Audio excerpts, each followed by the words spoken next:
I've had guitars since I was in high school. I've had a couple of different bass guitars and different electric guitars, and I have an old classic Gibson SG that I bought way back when I was in high school when both the pickups were broken on it.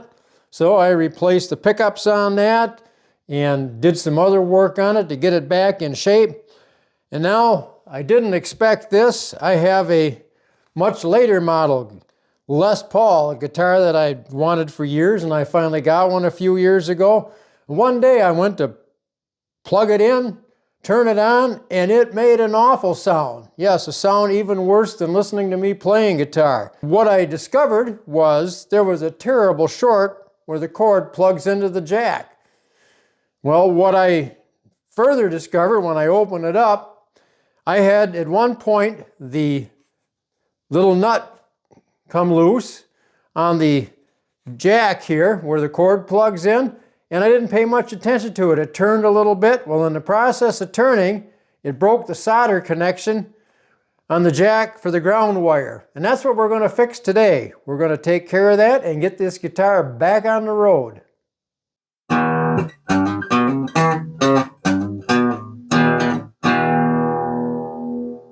To work on it, I've set up a little temporary work area.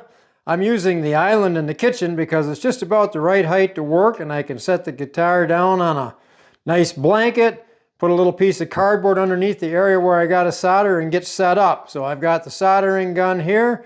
I've got some really high quality silver solder ready to go. And I've got the plate that the jack attaches to clamped into a small vice grips and in position. So now I'm going to go to work on getting this thing resoldered. I had to reposition the vice grips a couple of times to get this thing into a position where it would allow the wire to rest against that contact point so I could get the wire connected and get some solder on it in the right place. So I've got the soldering iron on there now, with another finger trying to hold that vice grip steady. And we are trying to get that solder melted now by holding the gun against that contact. And we are getting the solder that was on the ground is now soft, and I've added a little bit more. We have it melted, take it away, and we'll wait a couple seconds and see what we have. Take the vice grips off, take a look here,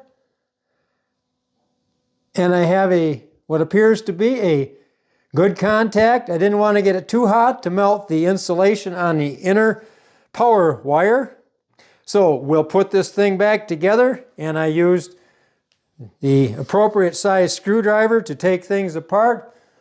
With these screws, you don't want to mess those up because they're factory screws and you want to keep this thing intact. So I'm going to put this together and we will give it a test.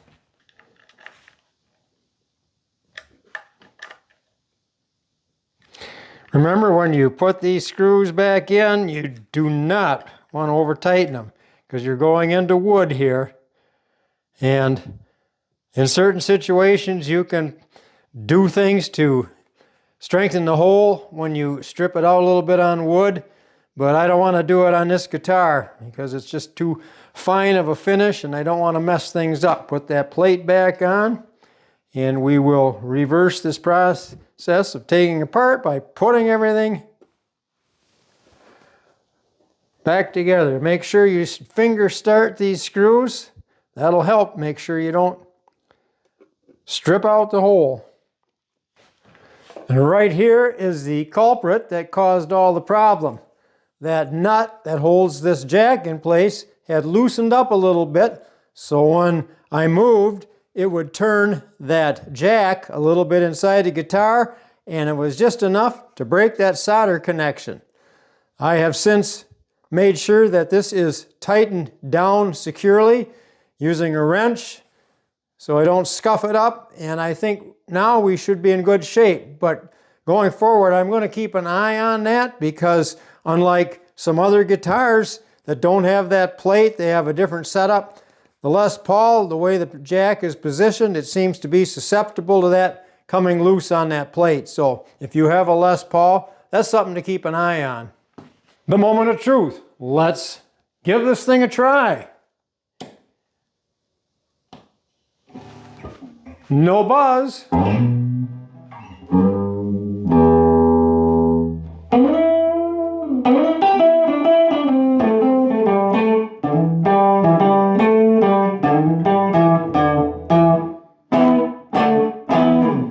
I think we have it fixed. Thanks for watching. If you like this, click like, consider subscribing. I hope to do other little short videos like this on how to fix things. Take care.